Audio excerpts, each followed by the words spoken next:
The numbers told the story. They always do.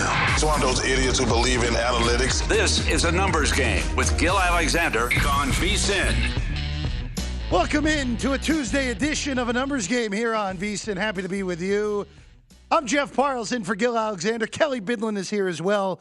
I promised Kelley I would not throw lemons at him when he took away my rundown or something along those lines. I promised Kelley I wouldn't do that.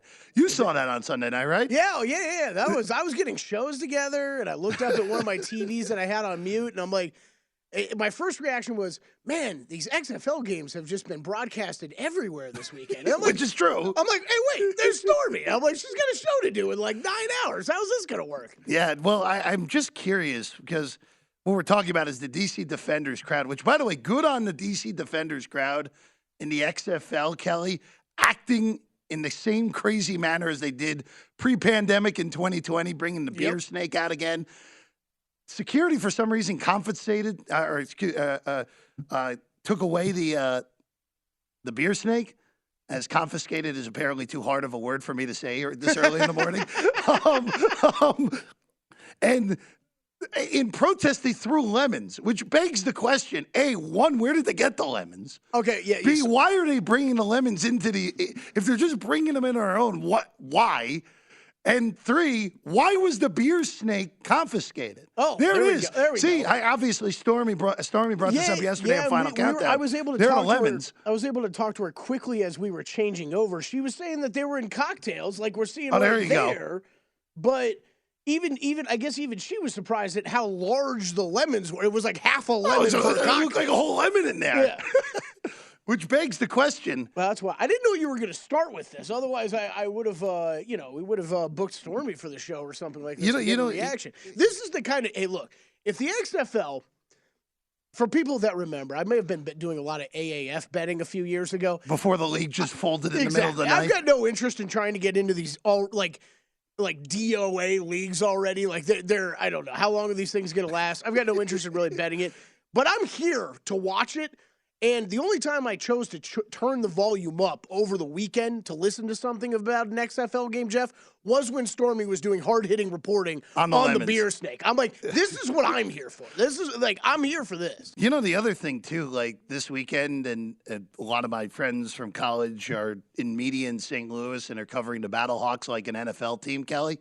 Oh, God. And the one thing did happen on Sunday that we actually can talk about a little bit later in the show, where the Battlehawks were down by I think it was down by 12 late in the game, Kelley.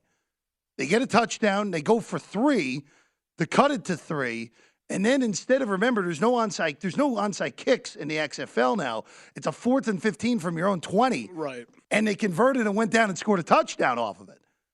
Which begs the question, well, at some point not in our lifetime, because it will probably happen in our lifetime, but sometime in the next 10 years, will we see that type of thing in the NFL? See, here's what I love. I love that you brought that up because I've heard a couple people bring this up. It's been tweeted about a bunch, right? Just a week ago, we were all sitting here complaining about the rules in the NFL and the officiating. And we want to add more rules for those guys that try to officiate? There we go. Well, what the hell are we talking about? They're going to do it anyway. Well, remember, they're going to get rid of the butt push, apparently, this offseason. That's been floating around this week. The play the Eagles perfected en route to a Super Bowl appearance, but look, that's stupid. It's stupid. It's ridiculous. It's stupid to that me. they would get rid of it. I kind of understand it though, but man, you haven't even seen a team yet fully take advantage of that, Jeff. You know what I mean? The Eagles kind of did, though. I mean, they did, but like, you don't think the Saints are sitting there and being like, we finally figured out a way to use Taysom Hill every single down. Like, we need 3 good interior offensive linemen, 2 guys behind him, and pick up 4 yards every down. That's an offense. Everybody's going to hate it. If Sean Payton were still in New Orleans, I would say yes. I don't trust that coaching staff to do that. No, I agree. Where's the Bell? Oh, the Belldozers in Kansas City. So that doesn't really even work anymore. See, if you had a Blake Bell mention in the first 5 minutes of the show, congratulations. You cash a big ticket there. But we do have a great show that I completely hijacked for the first 5 minutes there on XFL really content. Distracted me. Really got me heated up. No, it's good. Look, heated up Kelley Bydlon is good. Matt Cox is going to be with us in 10 minutes. Ian Eagle, who, of course, we know and love, to me, the best play-by-play guy in the business at this point in any sport, 10:30 Eastern. Paul Carr, Champions League begins again today. Second wave of first legs at the round of 16. And then we have a producer reunion at 11:30 Eastern. Danny Burke, or better known as Dan Burke, on this program, in studio because he's actually out here, shockingly enough. He's staying here, you said, Staying right? here. Yeah, he's here. He's upstairs. He's probably asleep still. I'm so excited. I haven't seen Danny in forever. Ever since we traded him to Chicago for pick to be named later in cash consideration. Did we ever get the cash considerations back? I haven't seen anything. I know I didn't. I mean, I got anything. a new printer last week, so maybe that's maybe that was it. The printer. 2 years later, the printer's finally here. Going into what we saw last night, Kelley, college hoops. We did give out a winner on the program yesterday. Yeah, you did. The Mustangs, a Cal Poly cover with ease, and quite frankly, should have won the game outright, Kelley. Did you have a money line bet on that? No. I meant to text you that last night. No, I did not. I did not. No, I was just happy. I was like, hey, look, you're up by one at the under 8 timeout. Just find a way not to blow the cover, and they did not. They have the decency to lose in regulation, Kelley. Wait, what was this number when you bet it? I bet 11.5, so it did go down. Oh, okay. Yeah, and I did take another piece of 11 also because I thought the number was off. But Cal Poly gets it done, 59-56. UC Irvine wins, but Cal Poly gets the money. And then the biggest result of the night in college hoops last night, Kelley, everyone was on TCU except for our guy Sean McCollum in the corner here, who was on Kansas last night. And you don't fade Sean McCollum. Well, again, the rule of thumb with this, and we've talked about this on Live Bet Saturday in the past, Kelley, when Sean McCollum and I are on the same side, even though I did take a piece of Kansas in-game last night. 65% of the time it works every time? Oh, no. I think this might be the third time in like 40 tries he and I have won the same bet. So it never happens. It never works when we're on the same side. But last night, a really good win for Kansas in a bad spot for them on the road against TCU with Mike Miles back. And in the game where Jalen Wilson was in foul trouble and really did not do much of anything offensively, his second lowest output of the year with only 7 points. The Kansas Jayhawks go on the road, beat TCU by 5, win it outright as a plus 145 dog behind us. It was as high as plus 160 in the market. Circa had that about 5 minutes before tip, and I was stunned that it was as high as that. But, Kelley, the Mizzou grad in me does not love this. The Kansas futures backer in me loves this because at this point now, Kelley, Kansas, it is February 21st now, 20th yesterday. Kansas has 14 quad one wins. 14. They have 23 wins on the year. So 14 of the 23 wins are of the highest quality you can get in college basketball. The next closest is Purdue with 8. After that, no one else has more than 6. It wouldn't be someone else from the Big 12? No, wow. Apparently not. Apparently not. Well, because remember, all the teams from the Big 12 are beating each other. Right, yeah. So I would imagine that Baylor or Texas will end up hopping them. But look, Kansas right now, 23-5. I think they're on their way to get the number 1 overall seed, Kelley. If they win out the regular season and win the Big 12 tournament, they're getting the number 1 overall seed. And I will say this real quick, Kelley. As you know, all this is based off geography when they're making the seedings and where everyone goes. Kelley, do you know where the Midwest region is this year? Missouri. It's in Kansas City, which is Missouri, so very good. Nailed it. Very good. It's Kansas City. It's about a 35, 40-minute drive from campus in Lawrence I just to took a guess, KC. too. I figured you're a Missouri guy, though. It was a safe bet. No, well, I'm happy you know Kansas City's in Missouri, not Kansas City. Oh, I've had a couple good drinking nights in Kansas City. There is a Kansas City, Kansas that's not the same as Kansas City, Missouri, which is where all the good stuff is. But Kansas has West Virginia and Texas Tech the next 2 games at home. They're going to win that. If they go on the road to Austin, beat Texas, and then, again, win the Big 12 tournament, if Alabama loses once, they should be the number 1 overall seed. And having them through whatever I think that's a T-Mobile Center now in KC, it's a whole different ballgame. Kansas 11-1 still at DraftKings to win it all. Alabama, Houston, Purdue still shorter. I don't know how Purdue is still shorter, Kelley, because I know that they took a lot of money early. They were the betting favorite for a time being. Purdue's not trustworthy in the NCAA tournament. Their guards aren't good enough. They're just not. And then the other two teams, Alabama's great defensively. When they're making threes, no one is beating them. But when you're so reliant on the three ball, that's a little bit scary. And in Houston, I think Kansas matches up pretty well with Houston. The only thing that could get Kansas in a whole boatload of trouble would be if they get foul trouble up front against that great offensive rebounding team of the Cougars. Yeah, this time of the year, the one nice thing about the NBA All-Star break is I get to catch up on a lot of college basketball. I will say, this Mike Miles Jr. guy, he might not have had a good game last night, but that kid can play. Oh, Mike Miles Jr., the difference between TCU with Mike Miles and without Mike Miles, TCU without Mike Miles, all right, maybe they win a game in a tournament, but probably going out in round one, even if they're a 6 to a good 11 seed, they probably would lose. Mike Miles healthy, if TCU is on the 6th line and you're a 3 seed, you are very angry that you get them in a round of 32. I looked up from my computer, saw him pull a nasty crossover and hit a jumper over someone. I was like, oh, this kid can play. Okay, I'm in on this. And then, look, TCU is, they're 30-1 to win it all. I don't know if they're good enough to win 6 straight games because you have to be able to make threes consistently in the NCAA tournament to have a shot, and TCU just cannot shoot the 3-ball well. But that team is great in transition. They're the best fast break team in the country. They're averaging 20 a game on fast break. They're really good defensively.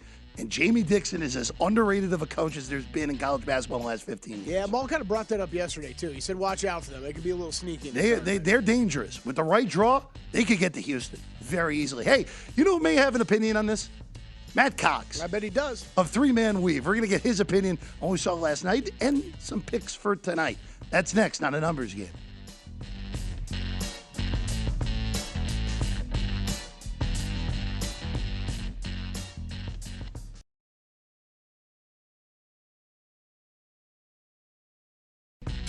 A Numbers Game on VSiN, the Sports Betting Network.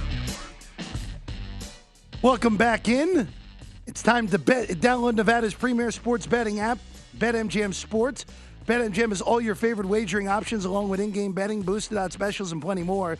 Download the BetMGM app and stop by any MGM casino on the Strip with your state-issued ID to open an account and start placing sports bets from anywhere in Nevada. Whatever sport, whatever your betting style, you're going to love BetMGM's state-of-the-art technology and fan-friendly specials every day of the week. Visit BetMGM for terms and conditions. Must be 21 or older or physically located in Nevada. Please gamble responsibly. Gambling problem, call 1-800-522-4700. Happy to be with you. I'm Jeff Parles. Kelley Bydlon is here as well. As Twitter has correctly pointed out, Kelley, I should not be besmirching Kansas City, Kansas against Kansas City, Missouri anymore. Because there are a few big advantages, and one that's very particular to us. Sports betting, legal in Kansas. Not legal in Missouri. Yes. Big difference. Good call. Big difference. Which, Missouri legislature, for once, please, do something. Get it done already. Now with us, our guy Matt Cox is going to join us right now. Of course, he's one of the 3 weavers at 3-Man Weave. Matt, the pleasure is always to have you on. How you doing today? Pleasure is all mine, sir. I know many a friend back in the Missouri proper who are outraged by the continuing feet dragging of the legislature to get that legalized. So I feel your pain, but I'm in Illinois, and I am up for business. So. Yeah, the only thing in Illinois you guys don't have is you can't bet on the Illini or the all of a sudden good Northwestern Wildcats. Yeah, that's the only thing Illinois didn't get right. But other than that. Pretty good. All right, Matt. See, I almost called you Kai because you Kai, Matt, Jim. Disrespectful. Oh yeah, I know. I gotta get take that personally. You know, Matt, it's gonna be 2 minutes in the penalty box during the break for me. Kelley, get the penalty box set up in the corner, Matt. But let's just go back to last night before we get to tonight and just looking at some macro stuff. That was really a heavy-duty win by Kansas last night. They didn't have their best stuff. They were foul trouble in the first half. Jalen Wilson did not play well. Look, Matt, they're not as good as they were last year talent-wise, but there's something about this team that makes it feel like, all right, especially if they get up to the 1 seed in Kansas City, they could very easily do this for a second consecutive season. No question. You're right. They're not as good as last year, but are they as good relative to the field? I think that's a question where you could argue that maybe it's actually. They find themselves in a similar boat to last season in terms of they're probably maybe not in that small handful of teams that you think are bona fide title contenders. But I think this year, who is that list, right? That list extends to maybe Houston at this point, although you can certainly poke holes in them.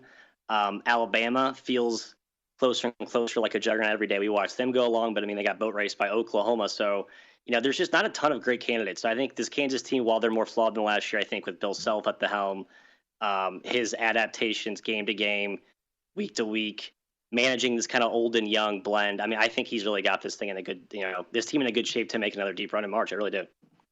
Matt, do you trust Purdue at all? That's my answer. Next question. No, the guards have where my concerns have been, and not that they're not really solid and reliable. And I think they've meshed into Painter's offense so perfectly, and Painter's so good, I think, constructing his teams year to year usually. Although last year you could argue there was some mismanagement of how he used his bigs, but this year I think he gets an A+. Those guards just don't have that game breaking, I can get you a bucket late in the shot clock dynamism that I like when you're trying to bet on a horse to go deep in March. And Edey, as dominant as he's been, I think he's been proven to be vulnerable, right? I mean, they've been beaten the Big Ten a few times, schematic adjustments by opposing coaches. They're not invincible. So I think they're a top 5 team, yes, but again, they're in that blemished title contender group. Matt, just looking down the board here, futures-wise, before we get into today's slate, and it is a good Tuesday slate at that. Creighton's still sitting at 30-1. TCU's still sitting at 30-1. Yeah. Those are the two teams down the board that still stand out to me as, all right, you can take a shot at them, and you may have a very good ticket when the bracket is revealed. Is there anyone else down the board that you would look at right now? No, I think it's a pretty sharp market. You're right. There's 3 I had written down. You just hit 2 of them, Creighton, TCU. San Diego State is the third I keep harping on. I think they're 100-1 in some spots, but it's a team that's been quietly ho-humming through the Mountain West. They've actually had some games that ended up closer than I think the true margin indicated. I mean, they had Utah State blown out at their building. That's a really impressive win. I mean, look at how good New Mexico's been. Look how good Boise's been. That's a really good conference this year, and they've quietly been the clear-cut favorite. Their defense is trending toward full-on elite status, which has always been the bedrock of that team. This year, they actually have some guards who can go and transition. They got some shot makers. They're deep. They're old. I think it's a well-rounded, complete team that's just super undervalued at where they're being priced right now. Right now, San Diego State, 100-1 seems to be the peak of the market that is out there. A few places have that. The last time we saw San Diego State play, by the way, they play Colorado State tonight, big favorite at home. Last time we saw the Aztecs play, they played the best basketball game of the season, the 45-43 fiasco, even though they won at Save Mart in Fresno. But Matt, their defense, like you said, especially since conference play has gotten going, they've been elite defensively. So you at least got to give them a shot. I'd like one more score than Matt Bradley, but 100-1's 100-1. Right, and here's how you look at San Diego State. Unlike a team like Tennessee or a team like Iowa State, those are all 3 defensive-oriented, offensively challenged at times type of upper echelon squads. I just think San Diego State actually has a higher gear than those other 2. I think they have the potential, through a 2, 3, 4 game stretch to get hot. Bradley can be a tough shot maker. Butler and Darian Trammell can both be takeover guys at spots. It's not been consistent, right? It's why they're sitting, I think, just outside the top 50 in overall offense. But again, I think they have that top gear that you're looking for as potentially a good value bet. Matt Cox with us right now, one of the 3 over a 3-man weave. Him, Kai, Jim, always doing a tremendous job. Matt, you guys, you and Kyrie were on Sirius XM last night doing Field to 68 radio. So late night. Make sure to check that out whenever the Weavers are on there. Matt, just going to tonight, and I just want to start with what seems to be gambling Twitter's favorite topic of late, of the unranked team at home playing the ranked team and being favored. We have 2 of those tonight. Vatek is favored at home against Miami by 2 or 2.5, depending on where. And Michigan State is favored by 3 against Indiana tonight in East Lansing. I want to start with that ACC game.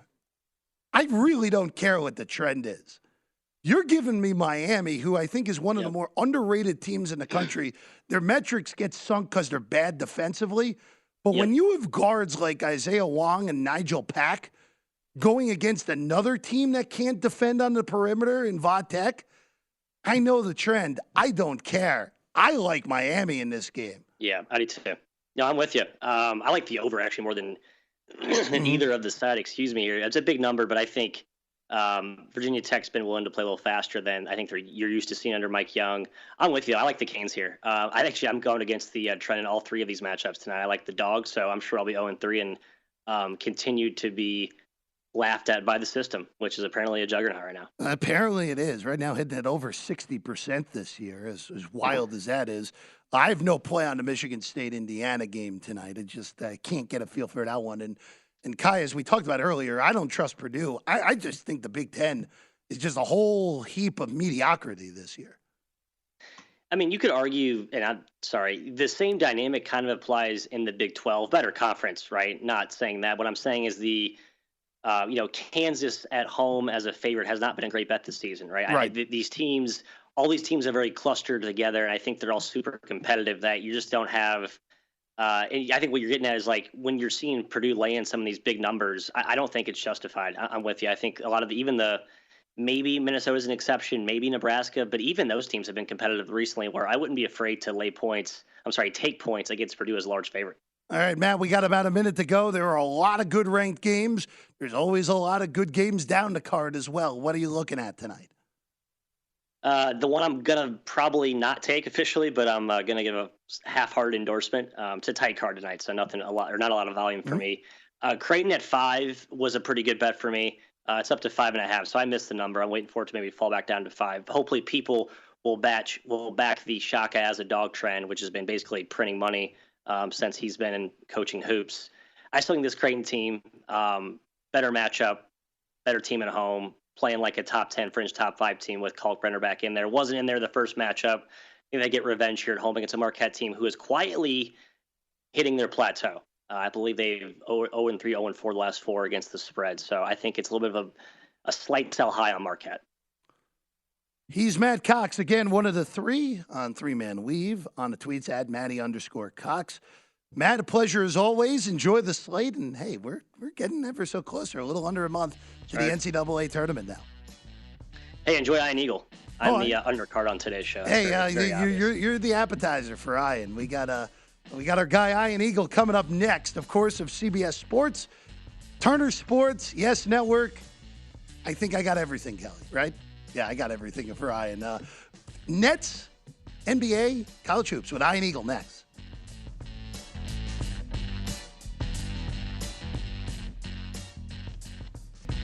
A numbers game on VSiN, the sports betting network. If you're looking for a betting edge on the NHL, NBA, or college hoops, the VSiN experts have you covered. Become a VSiN Pro subscriber today with an introductory offer of just $9.99. VSiN Pro subscribers get access to our daily recap of top plays made by VSiN show hosts and guests, tools like our betting splits, deep dive betting reports, VSiN betting guides for the biggest games of the season where experts break down brackets, best bets, and daily props. Don't miss out on this limited time offer. Visit vsin.com/subscribe today to sign up for just $9.99. Happy to be with you here on a Tuesday morning. I'm Jeff Parles in for Gil Alexander on a numbers game. Kelley Bydlon is here with us as well. And now joining the program, a man who has changed the meaning of the word wedgie from a punishment in the park to America's favorite basketball term. He calls games for CBS, Turner Sports, Yes Network for the Brooklyn Nets. It's Ian Eagle. Ian, pleasure to have you on today. Yeah, put it on the tombstone, Jeff. Creator of wedgie for basketball use only. Thank you so much. Jeff, let me just say this before we get started. I don't know if people can even visualize you as a teenager, but I knew you as a teenager. I don't know if people are aware of this, but you had a dream to be a sportscaster one day, to do this for a living, and I don't know, you must have been 16, 17 years old. You show up at a sportscaster camp full of vigor and energy and passion and opinions, and somehow our paths cross, and I feel like I helped molded you into the person you are today. So that's my fault. Well, you're not the only one who says it's your fault, Ian, but I appreciate it. And I said this to to Kelley, our producer here for the show. That week that I spent at Montclair State University with you and Bruce Beck, that was the week I realized, you know what, you can do this. You can do this. And then now here I am. Now here I am actually putting full sentences together for everybody to listen. So, you listen to me and Bruce for a week. You're like, if these two bozos can make a living at this, I've got a shot. Hey, look, I'm just happy to be here. I'm here, so I won't be fine. So, good shape. It's great to have you on, Ian. I just want to start with the Nets. By the way, this morning, Kelley putting this in our notes. Jacque Vaughn got extended earlier this morning, so good on Jacque, who's really just navigated what has been Ian. A season that I don't think anyone could have envisioned with what has happened with the Nets. Obviously, trading Kyrie, trading KD. You're there calling their games. Just what is the sense of what that team is now post KD and Kyrie? Well, first of all, good for Kelley for staying on top of the news. This was early morning breaking news in the NBA that Jacque Vaughn has been extended beyond the 23-24 season. No specific details about the deal, but just a multi-year deal to remain the head coach. He already had the interim term lifted earlier this season when he took over for Steve Nash. He's done fantastic work. He stabilized the team when they needed it. Even with the big-name stars, KD, Kyrie, he got the both to buy in. The team went 18-2 over a 20-game stretch. You have to remind yourself, that happened this season.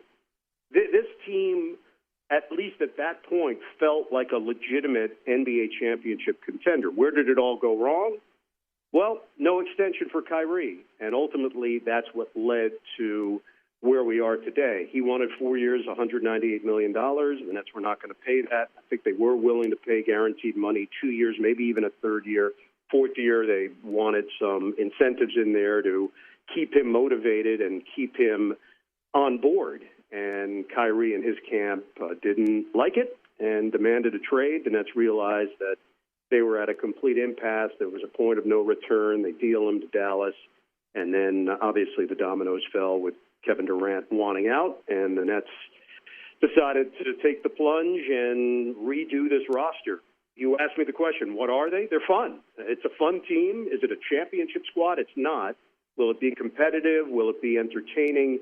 Will they fight and battle? I think they will. And I think with Jacque Vaughn as their head coach, there is already a sense of chemistry and cohesion developing that he is trying to figure out how to best use these guys, how to create a rotation that works, that can lead this team into the postseason and maybe even surprise some people along the way. And along those lines, just looking at the Eastern Conference as we're in the All-Star break, Boston with a half-game lead over Milwaukee. We may not see Giannis for a little bit with the sprained ligaments in his wrist. Sixers 3 games behind Boston and Cleveland in that 4 spot. Just looking at that Eastern Conference, who do you think could be the dark horse that could maybe even upset a Boston in a round 2? It has to be Cleveland, right? I think it is Cleveland. Obviously, we didn't like the way that they ended the first half, unofficial first half of the season, getting just pummeled the way that they did prior to the All-Star break. But I think they've got the makings of something with the young talent and the mix that they put together. And they're going to be the model that teams follow in how to do this, how to rebuild it, and how to do it the right way, drafting smart, key free agent signings, and then the big trade when it's available, and willing to take a chance and a risk to go for it. And that's what the Cavaliers have done. I respect how they've decided to redo their roster and change the culture within that organization, and they've done it. Are they ready to take that next step? I mean, it's a big jump in the NBA from being in the play-in to being a conference finalist or an NBA finalist. So there are a couple of steps in there that normally you have to go through as a team, and the question is whether or not they can really battle with the heavyweights, Boston and Milwaukee. Philadelphia, I think most people are just curious how it's all going to play out come playoff time. If they face adversity, can Embiid and Harden and Doc Rivers keep that group together and fight through it and find a way to to be the last team standing.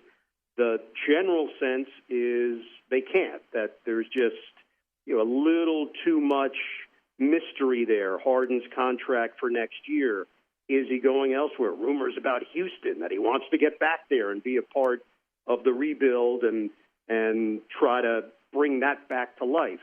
Obviously, his main goal, win a championship, complete his resume, and cement his legacy. But it's easier said than done, and with James, you're just never quite sure. Obviously, the Nets experienced that firsthand last year where he just checked out. He completely checked out. He wanted no part of the team. He was unhappy with the direction, certainly did everything in his power to get traded, and the Nets eventually decided that it was a completely untenable situation. So just going back to the Nets, they already went through this with one star, and then they went through it again with 2 stars.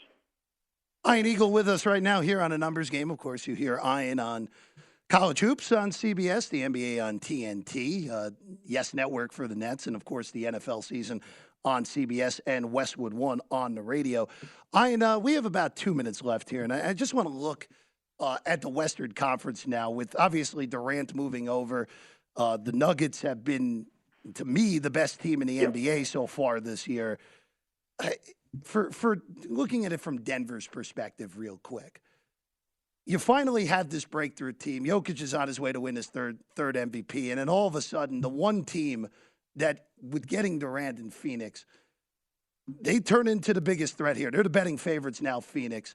If you're Denver, you want to see them as early as possible in the postseason, correct? I don't know. With Denver. I just think they are who they are, and they can't get caught up in what Phoenix has done here. You have to believe in the group that you have. Of course, the Suns now have a lot of the glitz and glamour that you look for, and the question is whether or not it can all work together and that KD can stay healthy and the Suns have the right mix.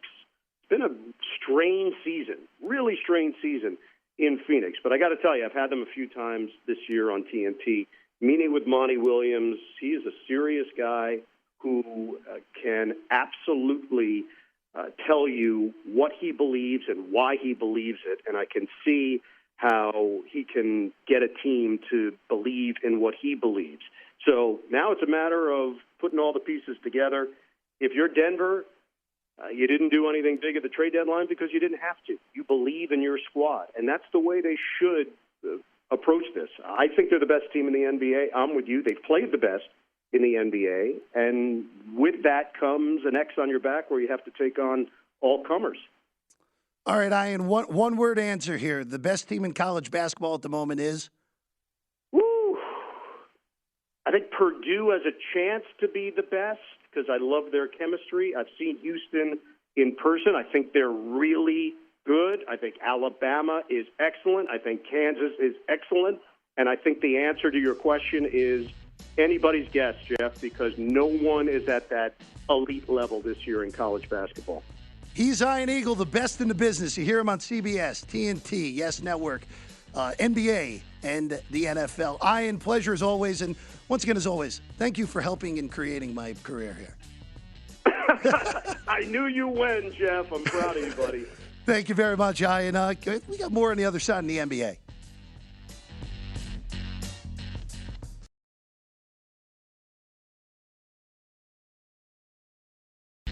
A Numbers Game on VSiN, the Sports Betting Network. Attention BetMGM customers, have a friend who loves sports as much as you do. Here's a chance for both of you to earn a $50 bonus when you sign up through BetMGM's Refer a Friend program. Just sign in to your BetMGM account and click on Refer a Friend to send your friend a message inviting them to register with a new account in the same state as you that you use BetMGM in. Once your friend signs up and makes a deposit, they'll receive a $50 bonus. And once your friend places a bet with their bonus and a wager is settled, you receive a $50 bonus as well. So share the excitement of BetMGM and get a $50 bonus. Visit BetMGM.com for terms and conditions. If you have a gambling problem, call 1-800-GAMBLER. And this offer is not available in Mississippi and Nevada. Kelley, we miss out on all the fun. Yep. All the fun. More fun, gaming board. More fun needed here in Nevada. Happy to be with you. I'm Jeff Parles, Kelley Bydlon here as well. Well, Paul Carr in about 15 minutes. Kelley, did you have you bet any soccer in the calendar year 2023? Oh, good question. No, I don't think so. Okay. I know in 2022 you made bets. Oh, yeah. Yeah, World Yeah, Cup. I'll fire on some soccer. World Cup bets. Matt Brown's Liverpool EPL future is as bad of a bet as he's made this year. The best was his instant regret of it, too, because he didn't realize. He said the season didn't end until June. Well, no, he didn't realize how long the Premier League season is in general, and then didn't realize that it got extended because of the World Cup. Yeah, no, he was not happy when he made it, and hasn't gone well. Man City finally hopping Arsenal over last week, hopped Arsenal for a day, and now again behind Arsenal with a game in hand, 2 points, I should say, in front of Man City, with Man United actually on their heels. Kind of crazy enough, only 5 points behind Arsenal right now. And that is your EPL update of the day until Paul Carr joins us in a few minutes. All right, Kelley, first off, there's no one better than Ian Eagle, so big thanks to Ian Eagle joining us last segment. That's great. Kelley did not realize that Ian actually knew me when I was still of teenage age. Yeah, I didn't know you guys were BFFs. Yeah, apparently so. Let's go to the NBA here. Let's go to the Six-Man Award shopping price. We're going to shop around here because Kelley loves shopping. That's what you got to do. That's what you got to do, man. What you got to do. We saw this Russell Westbrook news yesterday, and you might remember that just a couple weeks ago, Russell Westbrook was the favorite in the Sixth Man of the Year market. So those odds have shifted. We've got a few books listed here, so you can see kind of how the odds are right now. Malcolm Brogdon's still the favorite. He's been the favorite now for, I don't know, a week and a half, something like that. Minus 165 at MGM. And then it's Norman Powell, plus 350 at MGM. Tyrese Maxey, plus 350 at MGM. And Russell Westbrook, 9-1. So anybody who's got bets in this market or is looking to bet this market is probably rightfully so asking questions about how does this all work with the Clippers and Russell Westbrook and Norman Powell. I don't really know that I have an answer for you yet, Jeff, except there are reports that Russ might be starting for this team. What? Yes, that's a thing. What? That's a thing. Is that Russ might get the start for this team. Okay, regardless of that, whether that happens or Russ comes off the bench, he's still coming off I think he's still going to be coming off the bench after Norman Powell. I have a Norman Powell ticket. I might be just talking myself into this here a little bit, but I still think Norman Powell, if you're on him, it's still very live in this market. He's a great two-way player. Stats on the season, he's at 17 points per game. Does a lot. He's about 2 assists, 3 rebounds, but 41%, over 41% from 3. He's having a great year. I still think he's very live in this market. Malcolm Brogdon, look, he's had a great year. We know how important he is to the Celtics. 14.7 points per game, 3.7 assists, 4.2 rebounds, an incredible 45.5% from 3. I think that he's the rightful favorite. I'm just not sure he should be this much, Jeff. Now, the one name to look out for is Tyrese Maxey. Plus 350, his odds keep shortening and shortening and shortening. He is on the season 19.8 points per game, so the highest point per game count from any of these 4 guys. And then 3.5 assists, 2.8 rebounds, 39.4% from 3. The one thing to address with him is, as of right now, he has started more games than he has come off the bench. The only qualification you need to have to win the Sixth Man of the Year award is that you come off the bench in more games that you start. However, Tyrese Maxey has been coming off the bench more recently as Anthony Melton has been inserted into the starting lineup for the 76ers. So, Maxey, to me, probably is the bet right now, Jeff, but you're definitely gambling a bit because right now he does not qualify for this award. And with only like 23 games remaining, you're kind of gambling that the Sixers are not going to change up that starting lineup at all. But man, I could see him winning. I could see him winning this award. And at 4-1, I don't know. At 4-1, I don't know that I'm running to bet it. Unfortunately, he was a little bit longer just a couple days ago. But yeah, man, the Sixth Man of the Year race. This is getting interesting here down the stretch. Kelley, I'll say this: I don't have anything that I'm not going to bet this market, and of course, it's not available to us here, as we know. Yeah, but it is. actually, you are right. Got a couple shops. You got 2 shops actually. Yeah. I think I know where they are.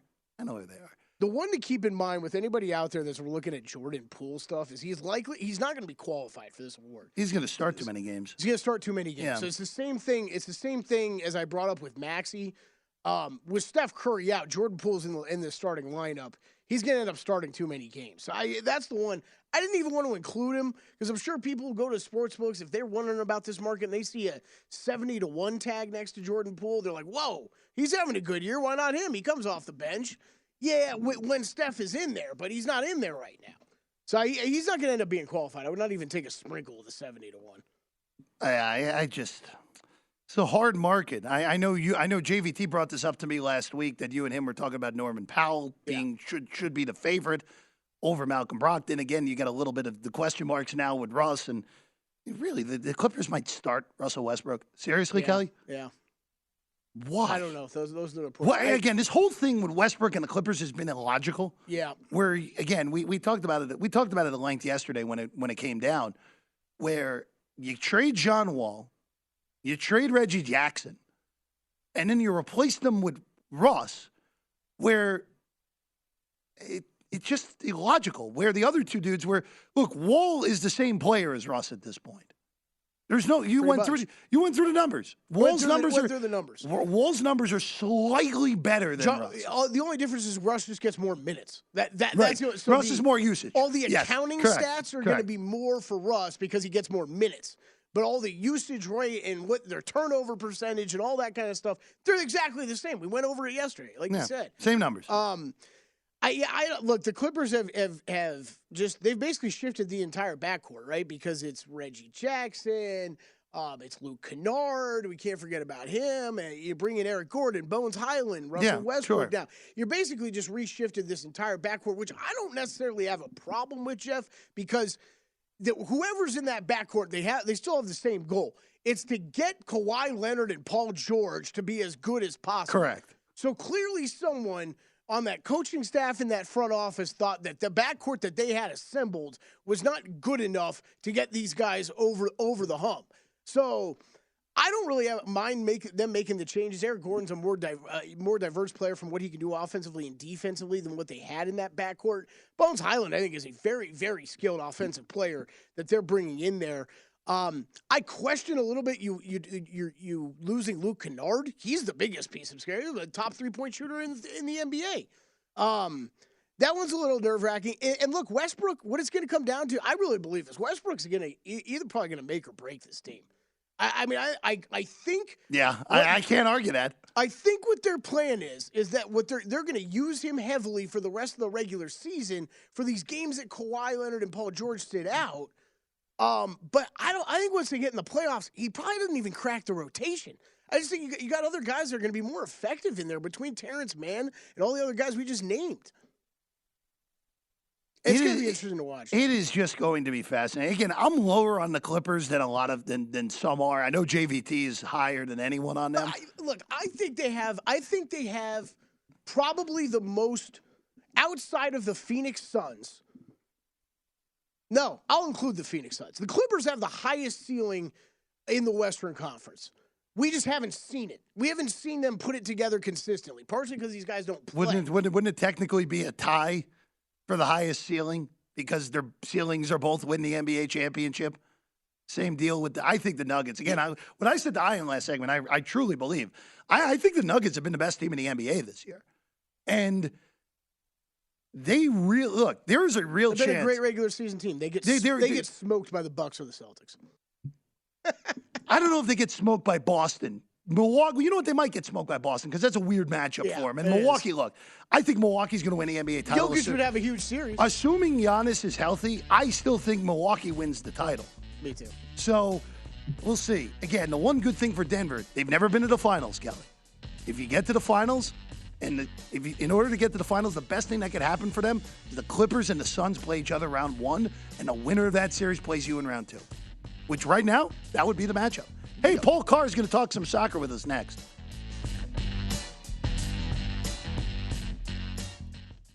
If your job at a healthcare facility includes disinfecting against viruses, you know prevention is the best medicine. And maintaining healthy spaces starts with a healthy cleaning routine. Grainger's world-class supply chain helps ensure you have the quality products you need when you need them. From disinfectants and cleaning supplies to personal protective equipment, so you can help deliver a clean bill of health. Call 1-800-GRAINGER, click Grainger.com, or just stop by. Grainger, for the ones who get it done.